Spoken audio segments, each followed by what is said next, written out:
Aí o pessoal já tá voltando. Vou até deixar meu perfil aqui para que vocês possam entrar em contato comigo caso vocês queiram, né? Perfil do professor. Aqui. Vou fazer comentário. Vou fixar esse comentário aqui pra gente. Um salve, André.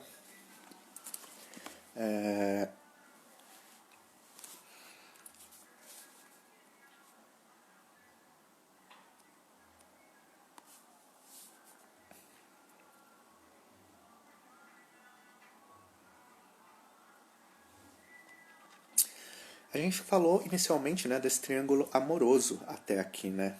Do Rubião com a Sofia Palha, que ele se apaixona, e o Cristiano Palha, né, que é o esposo da Sofia, e que eles vão... É um triângulo amoroso, de fato, né? O Rubião fora do relacionamento, Cristiano e Sofia Palha no relacionamento, né? E ele se aproveitando do Rubião, que tá ali apaixonado, que tá perdido de amor pela Sofia e que meio que quer dar tudo pra ela, né?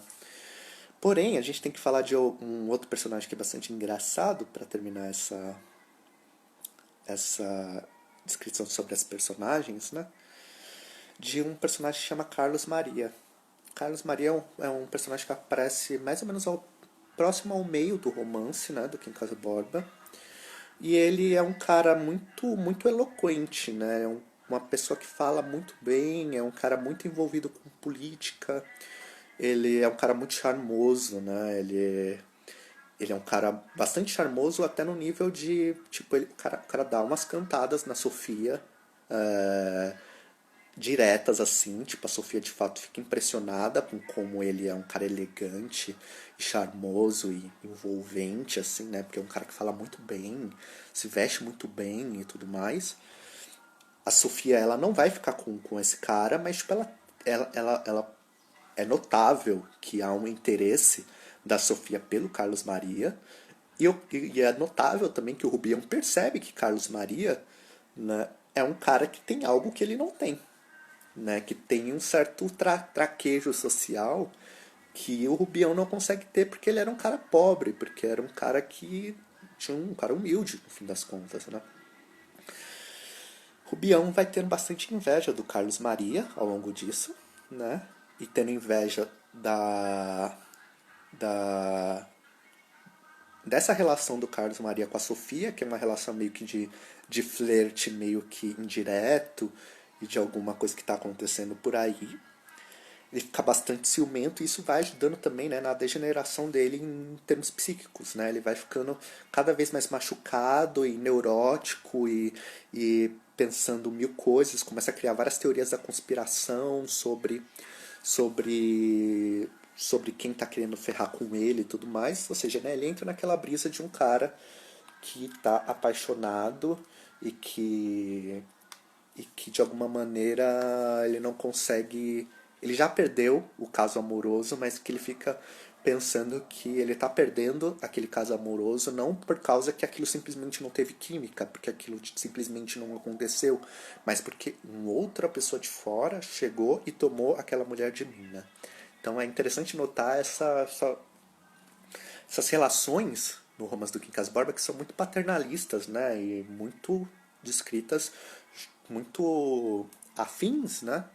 A um país bastante patriarcalista quanto o brasileiro, né? Tipo, é como se o desejo da Sofia Palha não estivesse em questão em nenhum momento, né?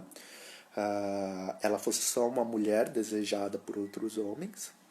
E por ser desejada por outros homens, ela tem o seu esposo e tem outras pessoas que gostam dela. Ela não pode decidir nada por ela mesma, né? Tudo que ela tenta fazer, ela negocia com o marido dela, o Cristiano Palha. E, e a gente meio que não tem muito acesso à subjetividade da Sofia, né? É interessante porque só por não aparece a subjetividade do Rubião, aparece a subjetividade do Cristiano Palhas.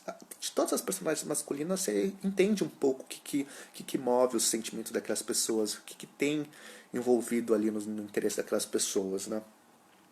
Porém, sobre a Sofia a gente quase não sabe, né?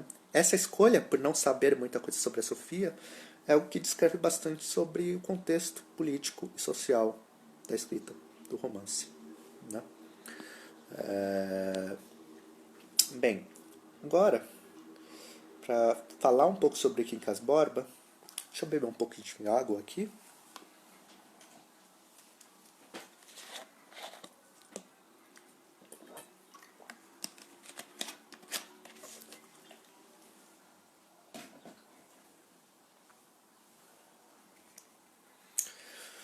Agora a gente pode entrar em umas questões mais próprias de teoria, de coisas que podem cair para vocês no vestibular, tá? Eu separei. A gente falou de realismo machadiano, né, no início dessa live. Essa live provavelmente vai estar gravada, então se vocês perderam o início dela, vocês podem dar essa olhada. Realismo machadiano é essa inversão, né, do realismo europeu. Eu explico isso melhor nas minhas aulas que eu dei e tal, então fica a dica aí para quem quiser conferir esse conteúdo. Outro tópico importante de teoria para vocês saberem sobre o Quincas Borba, né, que é algo que é bastante trabalhado nos vestibulares, né, que é algo que ajuda vocês principalmente a escreverem nas suas provas dissertativas, né, na segunda fase dos vestibulares, que é uma questão teórica que a gente chama de máscaras sociais. O que são essas máscaras sociais, né? Vou mostrar aqui o slidezinho, né? Máscaras sociais é um termo de teoria literária, né, que o crítico literário é chamado Alfredo Bose. Ele criou em um texto dele, né, para descrever a obra machadiana, né? Máscaras sociais aqui. Esse conceito de máscaras sociais, né, ele é descrito por esse autor, né, o Alfredo Bose, como algo que acontece, é algo que opera dentro dos romances machadianos e dentro das personagens machadianas, né, no qual a gente é como se nas relações sociais as personagens do Machado de Assis estivessem a todo tempo não mostrando exatamente quem elas são. É como se todas as aparências sociais que você tivesse com relação às pessoas não fossem sinceras. Elas estivessem com uma máscara, querendo mostrar algo que elas não são, né? Elas querendo esboçar algumas coisas, um status que elas mesmas não têm, sabe? Tipo, um fulano, ele não tem dinheiro para isso tudo, mas ele, sei lá, apareceu com um carrão ali. O cara às vezes se endividou para ter aquele carro, mas ele quer ter o status, né, de viver com aquele carro. Isso é algo que acompanha, bastante atual, né, pra gente. Faz bastante sentido a gente pensar em pessoas que vivem através do status, né. Esses status nem sempre correspondem à realidade. Às vezes as pessoas não têm muitas coisas, às vezes as pessoas elas são simples também, mas elas têm essas máscaras. E a gente vai percebendo que em todas as personagens do Machado de Assis, elas tentam mostrar socialmente algo que elas não têm. Algo que elas não conseguem, de fato, ter, mas que elas tentam forçar. Elas tentam, tipo, demonstrar que elas têm, assim, né? E essas máscaras sociais são um grande problema, porque parece que nenhuma relação dentro dos romances do Machado de Assis é sincera.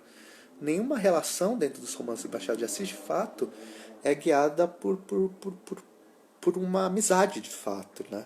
Todas elas são tipo, olha, eu tenho o meu status, eu tenho a minha vida aqui, eu tento fazer você ver que eu sou melhor que você, e você vai tentar a todo momento mostrar que você é melhor do que eu, e a gente vai estar sempre meio que numa relação bastante tóxica, né? A gente pensa assim, né? De pessoas que estão sempre, nunca sendo sinceras, nunca mostrando exatamente o que elas são, mas elas estão sempre querendo ser uma melhores do que as outras, ou se aproveitarem uma das outras, né? Esse é um princípio, né? Esse princípio das máscaras sociais, né? Esse princípio de pessoas que tentam expor um status que não é real, mas que para elas coloca elas numa posição de poder superior, é algo muito importante nos romances de Machado de Assis, né? Então, saber que as personagens, por exemplo, que o Rubião, ele era um cara do interior de Minas, um professor de primário, que vai para o Rio de Janeiro ficar muito rico. Ele tenta colocar em si, né, uma máscara de um cara rico e tal, mas dentro dele, né, internamente a ele, ele não é um cara rico. Ele não sabe lidar com aquilo. Então, tipo, aquela máscara, né, aquela postura dele de um cara rico, de um cara inteligente, né, e tudo mais, ela ao longo do romance, né, nesse arco, né, desde ele ser um professorzinho do primário, um cara pobre, até ele ganhar a herança do Quincas Borba, até ele ter a derrocada de virar pobre de novo e enlouquecer, a gente vai percebendo que durante esse percurso a gente é também um percurso, né, em que ele era um cara simples e adquire uma máscara social e essa máscara vai meio que cair.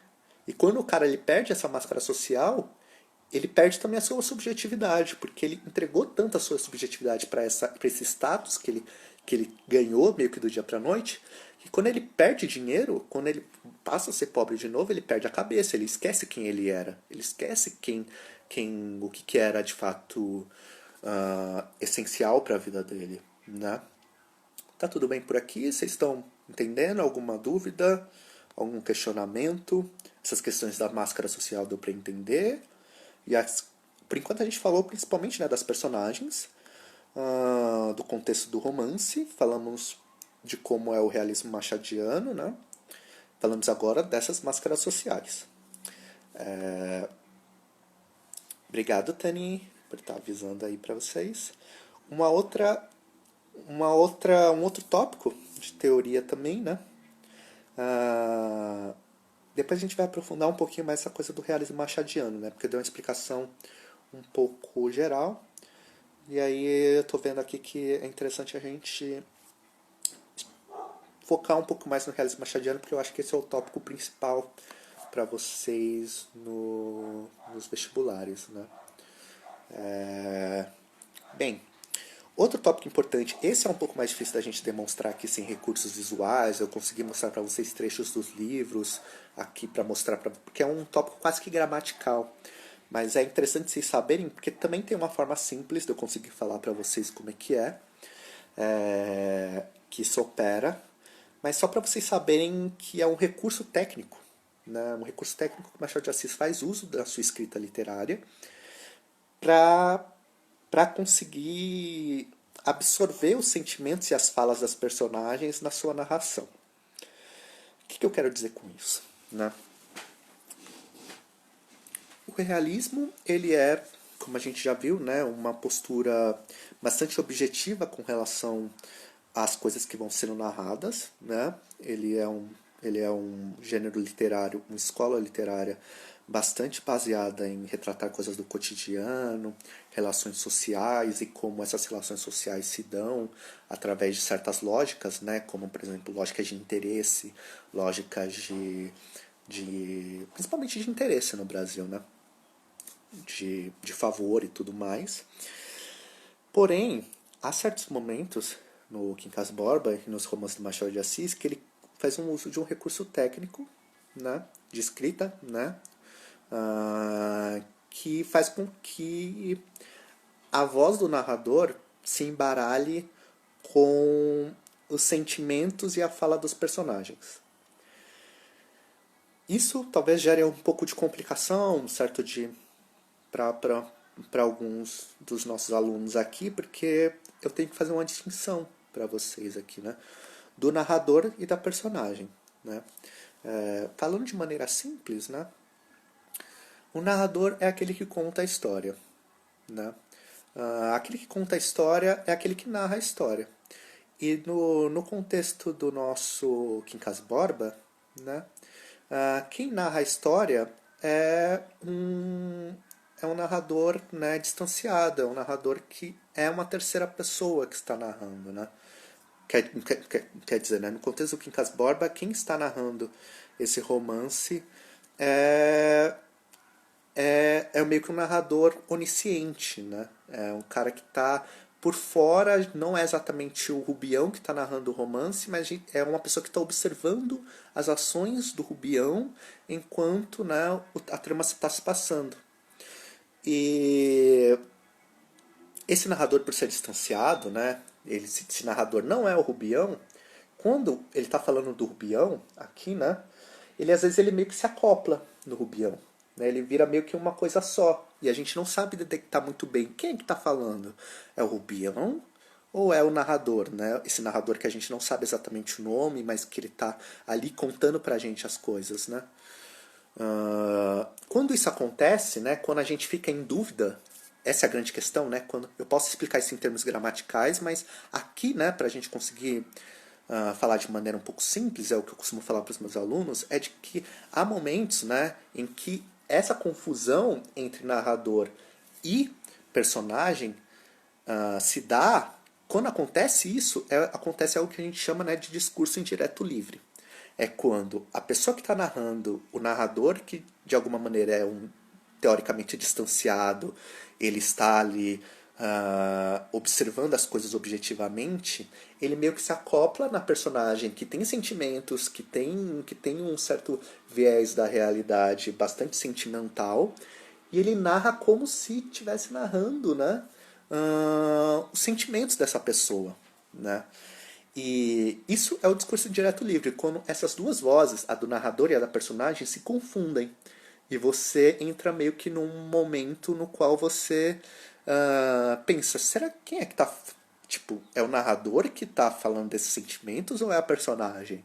Né? Isso é um recurso técnico de escrita literária, que o Machado de Assis faz bastante uso ao longo dos romances dele, para gerar essa mistura entre narrador e personagem. Ok?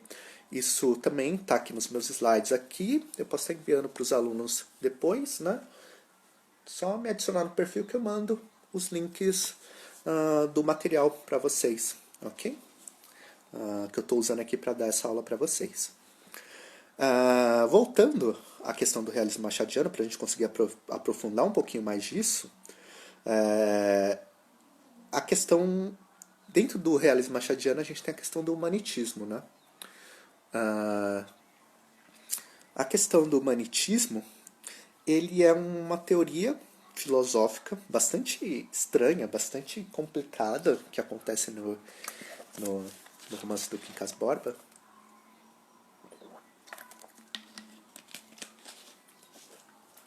E que não é uma teoria filosófica séria. É uma teoria filosófica meio que uma teoria da conspiração, na verdade, né? É uma coisa meio que uma mistura de várias teorias filosóficas que estão acontecendo nos Estados Unidos, na Europa, naquele momento, né? Como, por exemplo, o espiritismo, uma doutrina religiosa, no caso, né? Mas também um certo determinismo e um certo darwinismo social. Pega várias teorias científicas e filosóficas que estão ocorrendo na Europa e ele faz um juntadão, né? Uma mistura dessas coisas e cria esse humanitismo, que é uma outra forma de entender, né, o humanismo europeu. Né? Isso, agora falando de humanismo, né, entre uma questão um pouco mais complexa, mas antes da gente tentar saber o que é o humanismo, né, a gente pode tentar entender exatamente o que é o humanitismo. Né? Eu coloquei aqui uma descrição, né, que o humanitismo é uma teoria filosófica que é elaborada por Quincas Borba, ou seja, Quincas Borba, aquele personagem que morreu no início do romance e que deixou a herança para o Rubião. Né? Quincas Borba, a personagem, ela tem essa teoria filosófica do humanitismo. Ele cria essa teoria e vai espalhando essa teoria para algumas pessoas. Rubião é alguém que aceita essa teoria e fala, olha, eu vou levar essa sua teoria a cabo ao longo da minha vida, ok?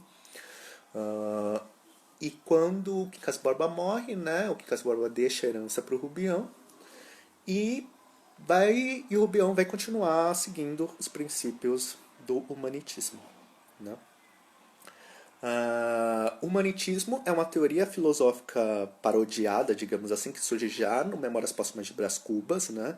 Os romances do Machado de Assis têm muito isso, né? As coisas vão retomando, personagens aparecem em um romance, mas aparecem em outro também. Algumas coisas aparecem em mais de um romance, é interessante a gente ter essa noção. Né? E de que o que né, significa esse humanitismo? Né? É uma teoria filosófica meio que de uma paródia que ah, deixa eu ver como que eu posso explicar para vocês. É muito baseada em teorias deterministas, né? Que provavelmente vocês já têm noção, né? O determinismo é meio que aquelas teorias que abstraem a questão do livre-arbítrio, né? É como se tudo já estivesse determinado no mundo e que, por exemplo, você será uma pessoa boa ou uma pessoa má, não vai fazer diferença para aquilo que você vai ser, porque tudo que você será na sua vida já está determinado através do seu contexto social, né? E não só do seu contexto social, mas também da sua hereditariedade e de tudo mais. Como esse determinismo, né, guia o humanitismo, a gente tem, por exemplo, uma premissa do humanitismo que é, né, a ideia de que só os mais fortes vencem, né? Isso no contexto do Brasil, né, de que só os fortes vencem, é bastante interessante e já nos ajuda, principalmente, a perceber uma ironia muito profunda dentro do romance do Quincas Borba. Né? Uma ironia que talvez é a principal questão que dá pra gente entender a ironia machadiana dentro desse livro. Né? Porque pensa bem, se o humanitismo ele é uma teoria de que os mais fortes vencem, e como eu já falei para vocês, a história do Quincas Borba, do romance do Quincas Borba, é a história do Rubião desde a sua vida simples e pacata de um professor de primário até o momento em que ele vira rico, acabando no momento em que ele fica pobre e enlouquece, né? De amor e também pela falta de dinheiro, é interessante perceber que o Rubião, que aceita essa teoria do humanitismo, ele recebe a herança do Quincas Borba porque ele aceita a teoria do Quincas Borba do humanitismo. Quando ele que é o discípulo do humanitismo, ele acaba se ferrando ao longo da vida dele pelo próprio humanitismo, sabe? Essa é a grande ironia, né? Tipo, olha, eu aceito uma teoria, mas essa teoria que me fez ficar rico é a mesma teoria que vai me levar para a ruína. É aquela mesma teoria que vai fazer eu perder a minha vida, né? Isso é a grande ironia, né? É interessante vocês terem essa ideia de que o humanitismo está ligado com a ironia machadiana e com esse processo, né, de que o realismo machadiano mostra que, né, no Brasil as coisas estão viradas de cabeça para baixo, né? Ou seja, quem é bom e quem é ruim conseguem coisas que não exatamente estão ligadas com a sua bondade ou com a sua ruindade, né? Pessoas ruins às vezes estão ganhando bem, estão crescendo na vida, enquanto pessoas más enquanto pessoas boas estão se prejudicando, né? Acho que essa questão do humanitismo, né, de perceber como o Rubião, o arco, né, narrativo dele, ele se passa também com ele sofrendo com relação ao seu próprio humanitismo, né, com o humanitismo que é a teoria que ele adota, é pra gente perceber que também que naquelas relações daquelas personagens que eu tava falando pra vocês, né, entre Sofia Palha, Cristiano Palha, Cristiano Palha e Sofia Palha, que se aproveitam, né, da riqueza do Rubião, eles são, no fim do romance, né, a lição de moral que esse romance deixa pra gente é que, na verdade, eles são pessoas mais fortes do que o Rubião, porque eles conseguiram se aproveitar bem do dinheiro do Rubião, conseguiram se aproveitar da bondade do Rubião, conseguiram, tipo, sair daquilo melhor do que eles estavam, enquanto o Rubião, na verdade, se perdeu completamente durante o caminho. Então, o humanitismo é um pouco essa teoria irônica, né, da qual quem aceita essa teoria é quem não é quem é mais forte, é quem justamente se ferra por causa dessa teoria, né? Isso é uma coisa bastante interessante da gente ter em mente, né? Tem aqui nos slides aqui um pouco mais explicado com cuidado para vocês. Outra dimensão, né, do humanitismo é que para o humanitismo, né, a natureza ela é indiferente ao drama humano, né? A natureza não está nem aí se a gente é uma pessoa boa ou se a gente é uma pessoa ruim, né? Há um bastante cinismo nessa teoria. E por isso, né, tipo, o egoísmo e o individualismo, eles não têm nenhuma, eles não são podados por nenhuma ética, né, ou por nenhuma coisa, algum contrato social, né, que faça que, tipo, cara, você não pode ser assim, sabe, tipo, porque você está prejudicando uma outra pessoa, sabe? É como se as pessoas não tivessem essa noção de que elas estão fazendo mal a outras pessoas, né? E por não ter essa noção, é como se a natureza fosse indiferente. Tipo, tanto faz você ser uma pessoa boa ou ruim, entendeu? O que importa é você vencer, no fim das contas, né?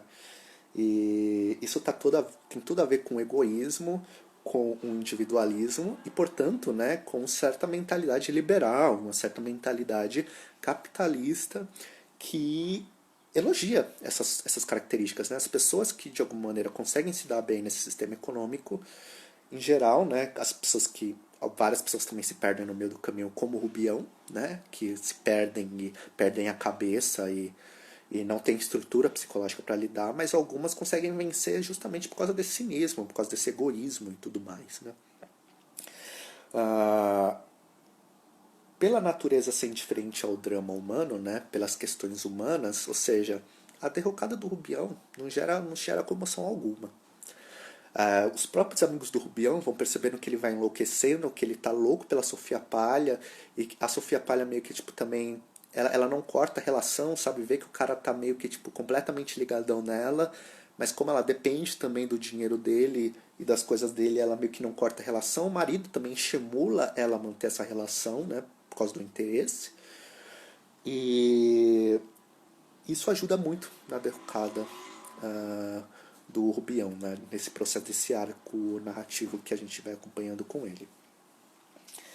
Então, a grande ironia machadiana dentro desse romance, né, é a derrocada de um cara que ganhou muito dinheiro porque ele foi adepto de uma teoria, porque ele era amigo de um cara que criou uma teoria, e até o momento em que a teoria se volta contra ele mesmo. Né? E quando essa teoria se volta contra ele mesmo, ele acaba ficando pobre e perdendo tudo e perdendo, inclusive, né, a cabeça. No fim do romance do Quincas Borba, a gente percebe que ele está achando que ele é o Napoleão III.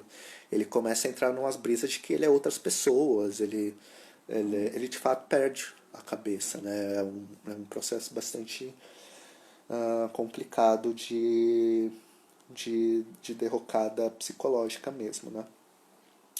Acho que eu falei sobre os principais tópicos, né, teóricos daqui, né? Vou dar uma recapitulada aqui pra gente conseguir finalizar um pouco essa parte teórica e a gente pode ver alguns exercícios, beleza?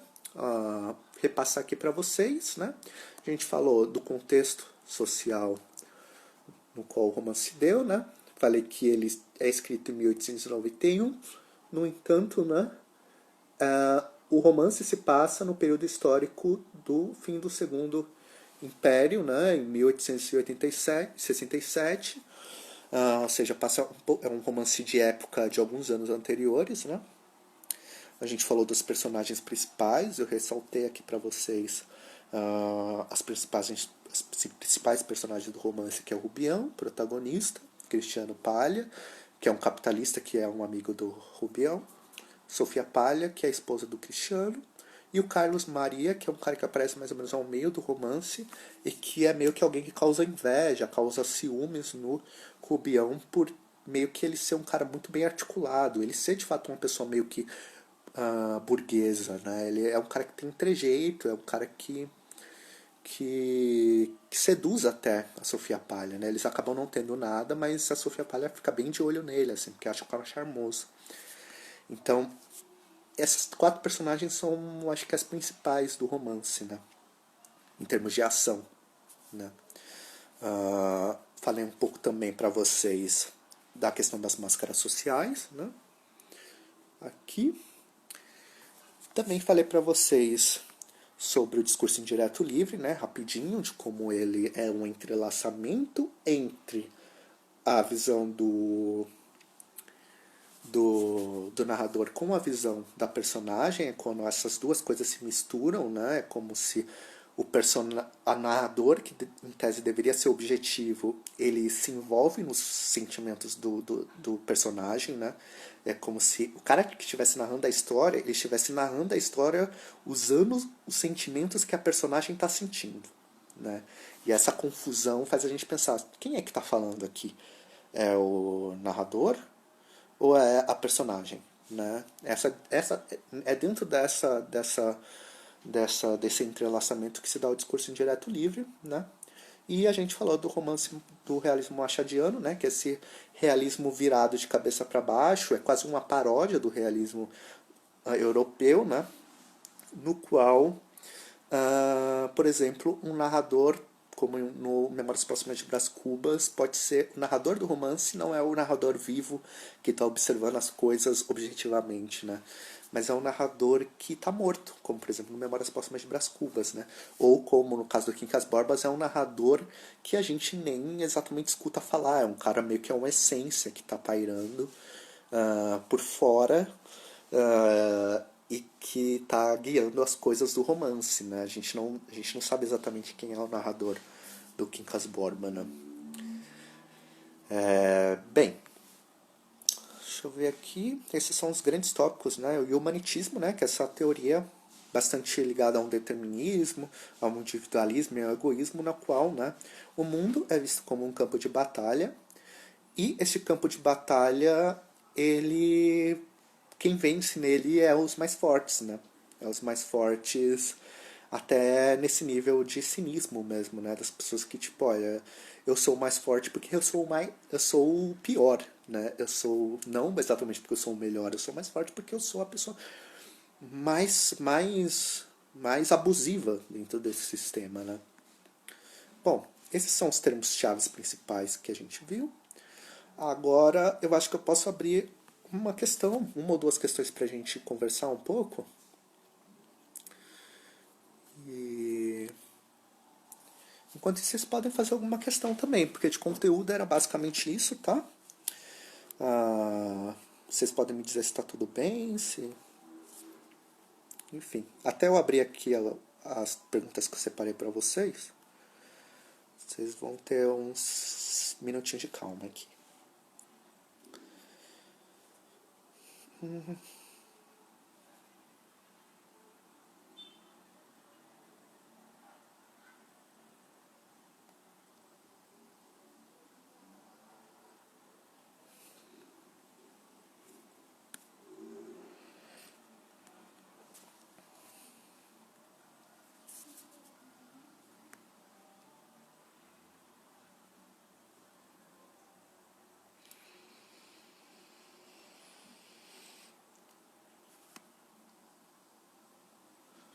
Valeu, Lelo.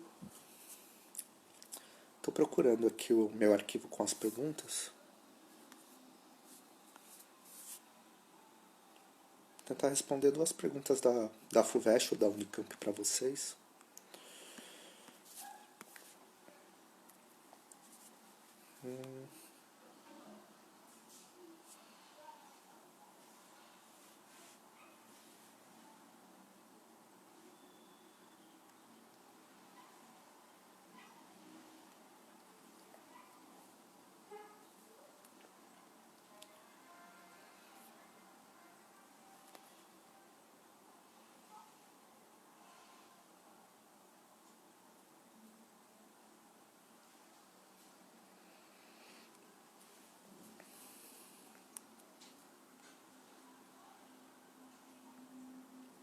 Na real, se vocês estiverem com alguma pergunta aí, também, né? Eu acho que esse espaço pode ser legal para vocês me falarem sobre alguma pergunta, talvez me mandarem algum link de alguma pergunta, ou eu posso pesquisar aqui também, que eu posso resolver alguma pergunta que vocês queiram também, né? Eu não tô com pressa, sabe?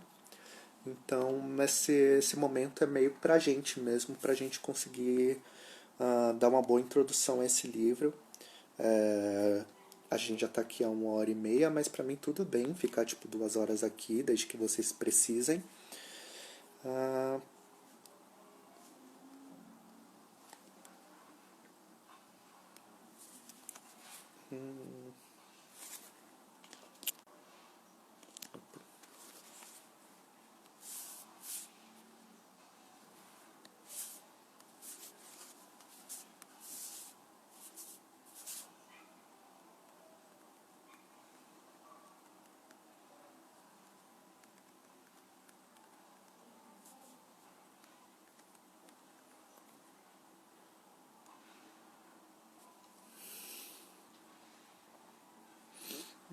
Achei o arquivo aqui.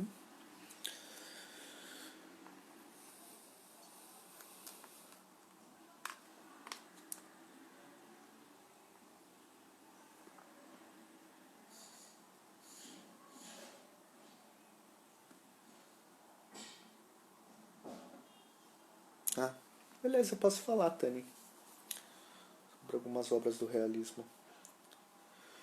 Ah, o realismo brasileiro, né, ele se situa principalmente dentro da obra do Machado de Assis. É o que a gente vê dentro do nosso ensino médio, né? Ah, é principalmente o Machado de Assis. E aí por isso que eu ressaltei a questão do realismo machadiano, que é um realismo muito centrado no que na experiência brasileira aqui, sabe? É a forma com que o Machado de Assis trouxe o realismo europeu para o Brasil e deu uma virada, né? Fez uma coisa diferente com o realismo europeu. O realismo, né, ele é uma tendência artística que que está situada principalmente na Europa no século XVIII e que tem a ver com essas representações objetivas da realidade, e é um movimento, né, artístico que não está só, né, ligado à literatura, mas também às artes plásticas, à música até, né, o jornalismo. É uma coisa que permeia vários âmbitos da cultura durante esse fim de século XIX. Ah, aqui a gente está falando do realismo brasileiro, né, que está focando principalmente no realismo machadiano, mas o realismo ele também tem muita coisa acontecendo nele, principalmente em Portugal, né, que é uma outra literatura que a gente estuda ao longo do nosso curso, né. Autores como essa de Queiroz, né, que eu acho que foi a última live que vocês tiveram aqui com, com a outra professora, e ela falou um pouco sobre isso e tal. Essa de Queiroz né, se o Machado de Assis é o grande autor do realismo no Brasil, essa de Queiroz é o maior autor do realismo em Portugal. E se vocês compararem, né, o Essa de Queiroz com o Machado de Assis, vocês vão ver que realmente é muito diferente. O Machado de Assis é muito mais criativo no sentido de fazer coisas diferentes e, e conseguir de alguma maneira, né, uh, brincar mesmo, né, meio que um objeto de brincadeira para ele o realismo, né.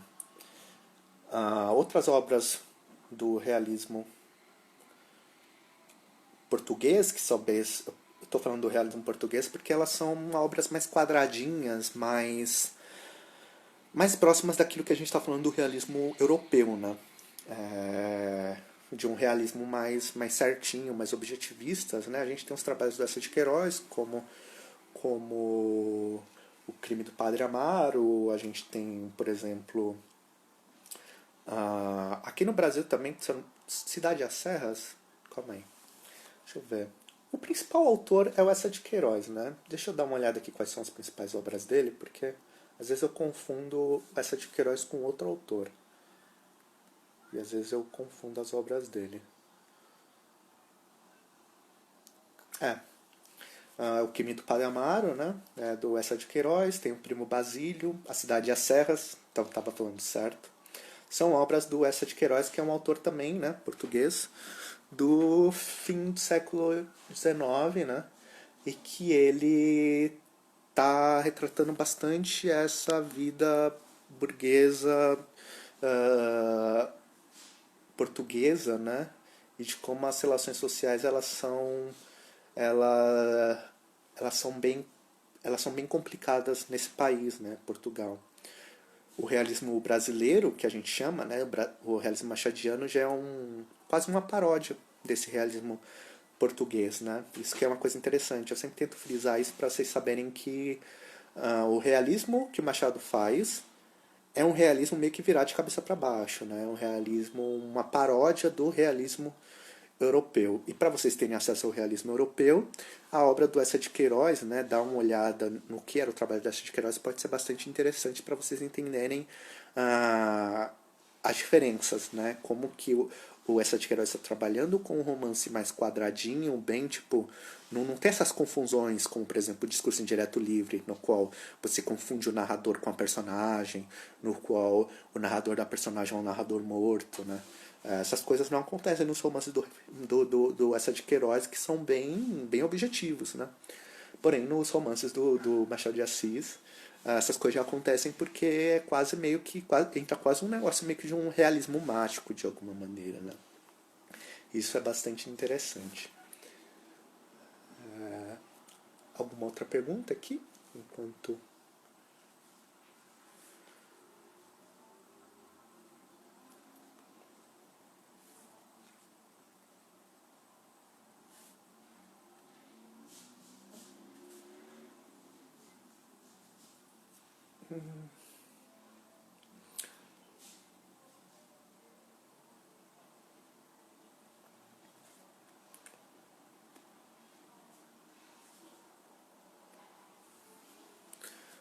Só um segundinho aqui para eu abrir um PDF.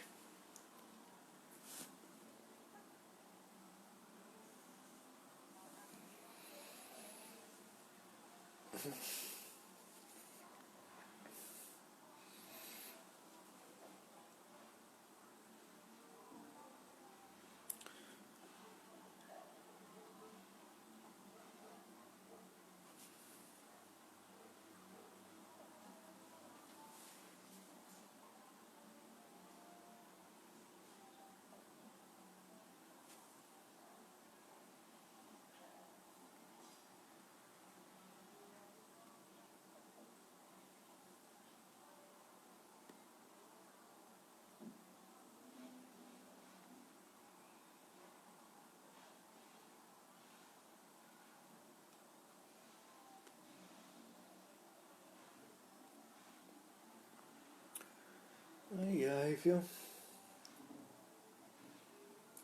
Esse tablet tá um saco.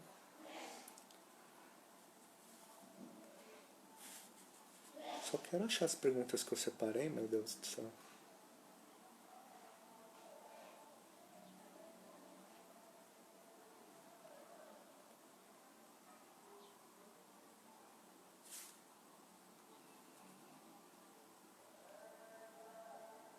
Ah, agora eu consegui achar. Aqui, abri aqui minhas aulas na CEPUSP.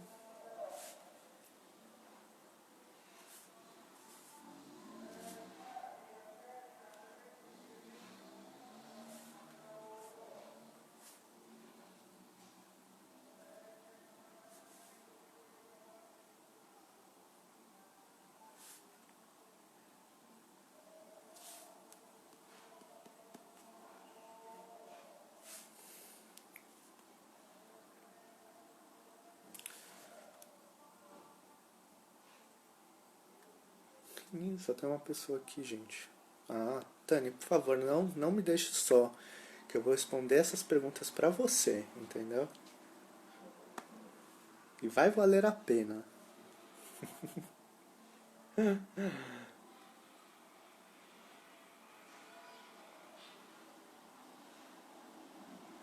Ah, lembro sim os nomes das personagens pra você. Rubião é o protagonista, tá bom? É, a outra personagem importante, Sofia Palha, é outra personagem, que é a mulher com a qual o Rubião se apaixona, tá bom? Cristiano Palha é o esposo da Sofia Palha, né? Que é o cara que faz amizade com o, o Rubião. Então, três personagens, né? Rubião, Sofia, Cristiano Palha. E tem o Carlos Maria que aparece lá atrás.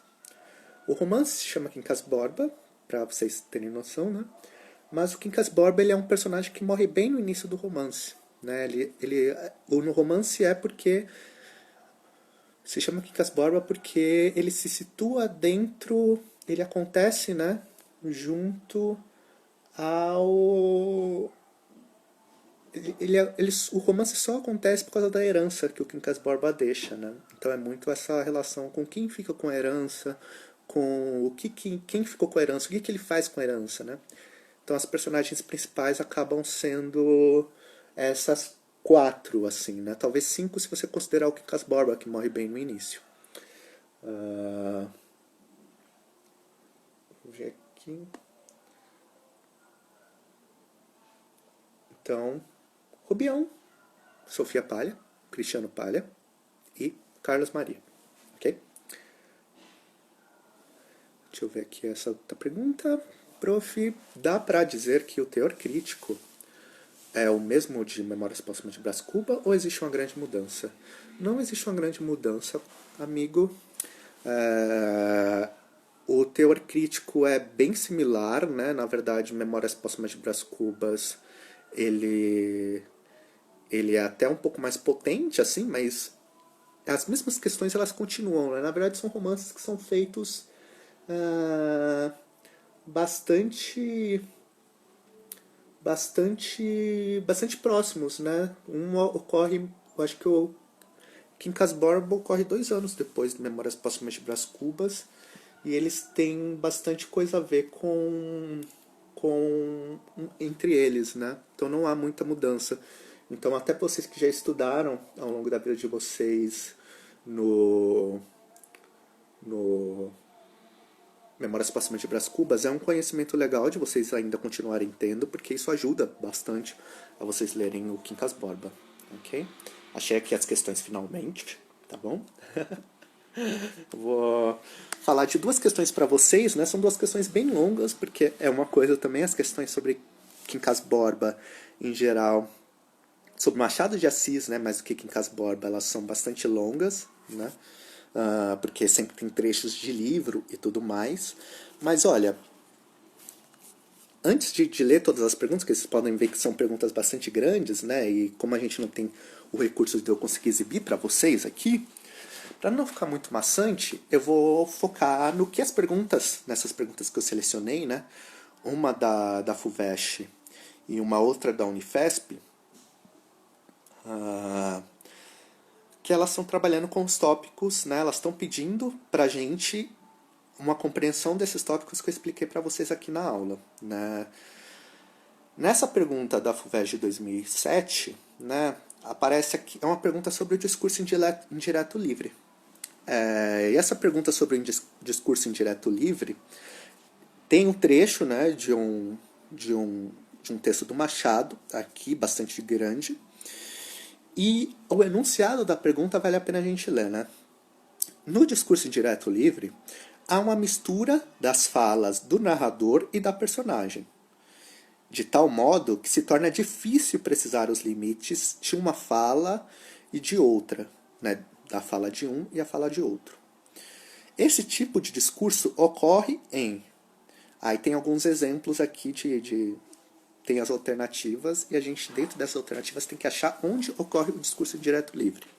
Onde o discurso direto livre ocorre, né, como a gente já falou e no enunciado mesmo se diz, é onde há uma mistura das falas do personagem e do narrador, onde você fica um pouco confuso de quem é que está falando, né?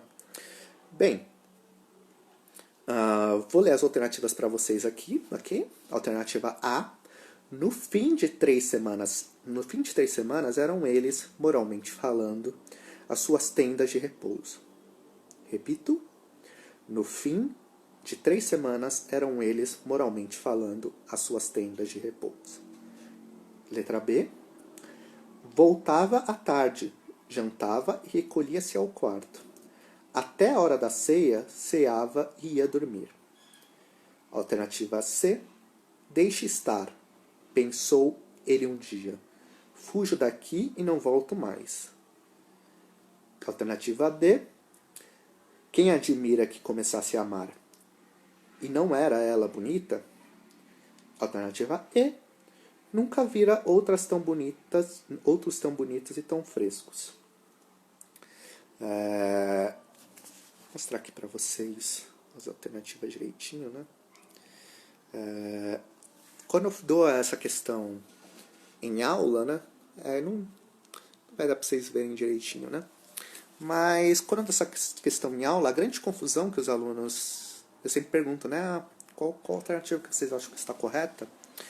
Os alunos costumam pensar que é a alternativa B. Deixa eu ver aqui se eu consigo mostrar bem grande para vocês aqui. Costumam achar que é a alternativa C. Por quê? Porque quando eu falo da mistura das falas do personagem com o narrador, os alunos acham que tipo esse travessão aqui, sabe? Opa, calma aí. Deixa eu ver aqui se eu consigo... Deixa eu ver... C. Deixe estar... Nossa, tá tudo errado, né? Não, tá muito mal espelhado. Mas bem, os alunos acham que esse travessão aqui é a mistura das vozes do, do narrador com a personagem. Mas aí eu sempre tenho que falar, olha, não é o travessão, né, nesse alternativa C, que eu vou ler aqui de novo, deixe estar, travessão, pensou ele um dia.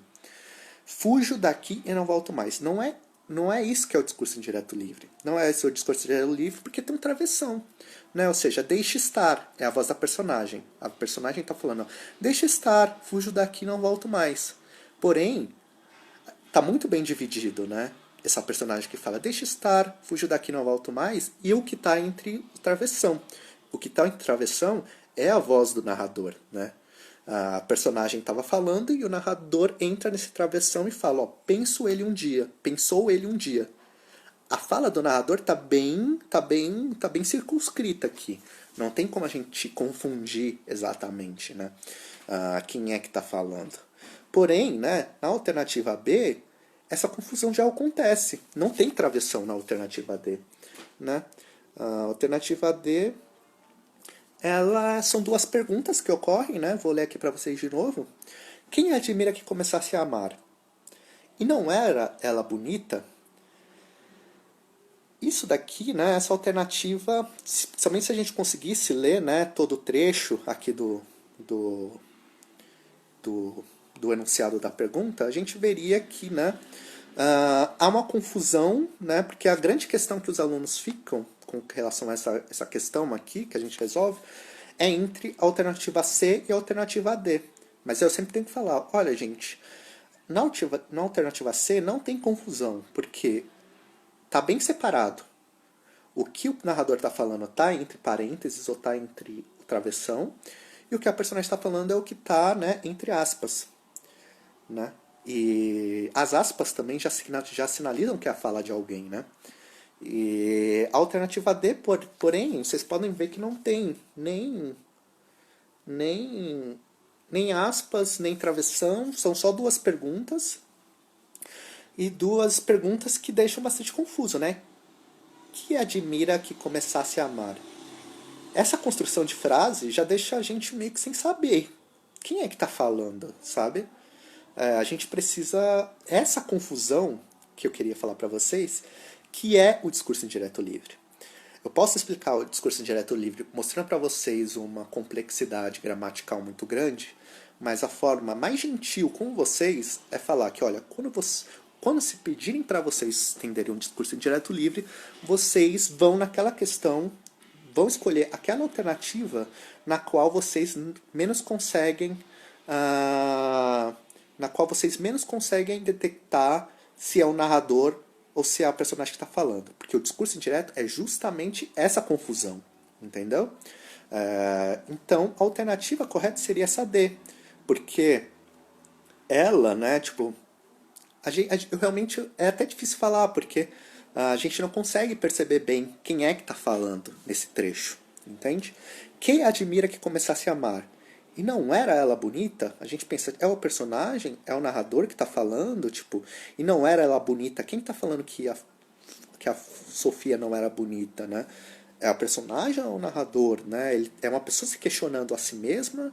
Ou seja, essa confusão é o que faz o Machado de Assis ser o Machado de Assis, esse autor complexo, esse autor grande da nossa literatura brasileira, esse autor bastante importante, porque, né, grandes obras literárias não são exatamente aquelas que têm, né, um sentido encerrado em si mesmas, mas são aquelas que fazem a gente pensar. e inclusive ficar confusos, né? Porque a literatura, infelizmente, não é as ciências exatas e a gente tem que usar esse poderzinho de abstração para trabalhar com isso. Bom, uma outra questão, né? Vou separar aqui para vocês. É uma questão, na verdade, do Mackenzie que eu acho que é um pouco mais simples para a gente conseguir finalizar. Né? Também tem um enunciado bastante grande, que aqui eu posso enviar essas questões para vocês depois e tal, para quem entrar em contato comigo. Bom, vocês também provavelmente vão ter elas no material didático de questões para responder, né? Mas bem, essa questão, o enunciado dessa questão do Mackenzie, né, que eu separei para vocês, que é uma questão também bem simples, ela expõe um fragmento, né, de um texto do Machado de Assis, e é sobre a questão que é perguntada para a gente, é sobre uma questão sobre as máscaras sociais, né, aquilo que a gente conversou ao longo da nossa live. Bom, vou ler aqui o enunciado. No fragmento, afloram dois temas comuns à produção machadiana, que, considerada a totalidade da novela, né, a totalidade do Quincas Borba, são... Vou ler as alternativas aqui. Alternativa A. Afloram dois temas, né, no romance, que são, alternativa A, o contraste entre aparência e essência, o interesse financeiro como propulsor da ação humana. Essa é a alternativa A. O enunciado está pedindo para a gente notar dois temas comuns à produção machadiana. Né? Então, a alternativa A começa, olha, o contraste entre a aparência e a essência. A alternativa B, o poder conferido pelos estados sociais e pela ciência. Ponto e vírgula, a máscara. C, a obsessão da mentira, ora castigada, ora reconhecida como inofensivo, engano, a contradição entre bons sentimentos e o interesse pelo dinheiro. D, a dissimulação, o adultério.